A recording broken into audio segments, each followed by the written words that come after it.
Next question जो कि question number 15 है।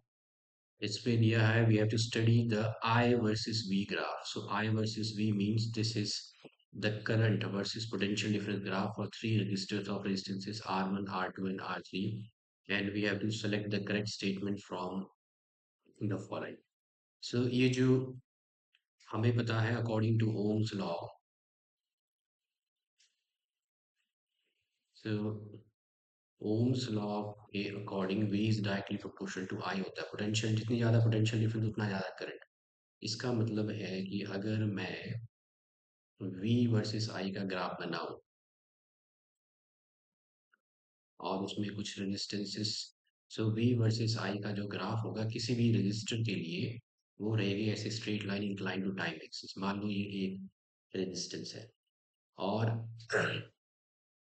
अगर मान लो ये रेजिस्टेंस R1 है। V वर्सेस I का ग्राफ, ये रेजिस्टेंस R1 का ग्राफ बन गया। ऐसे ही एक और रेजिस्टेंस है, मान लो उसका ग्राफ भी स्ट्रेट लाइन ही बनेगा। सो उसका ग्राफ भी हम बना लेते हैं यहाँ पे स्ट्रेट लाइन। अभी मान लो ये रजिस्टर आपका R2 है, R2 का ग्राफ ये।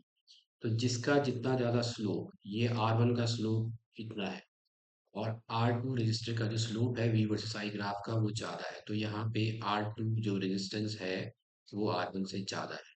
लेकिन इस क्वेश्चन में इसको कर दिया गया है रेसिप्रोकल। सो अब जिसका ग्राफ सबसे कम होएगा, तो अकॉर्डिंग टू दिस ये बन गया आपका V, आपका आ गया इधर x एक्सिस पे और करंट आ गया y एक्सिस पे।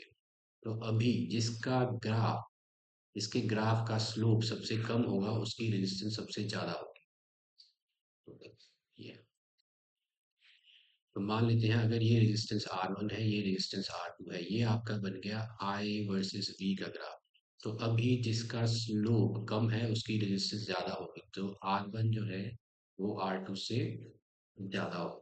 तो यहाँ पे ये I वर्सेस V ग्राफ है, तो R3 का स्लोप कम है, R2 का स्लोप उससे ज़्यादा और R1 का सबसे ज़्यादा। तो इसका मतलब R3 रेजिस्टेंस जो है R2 is greater than R1। ये डिसेंडिंग ऑर्डर में है, तो हमारी ऑप्शन है ऑप्शन सी।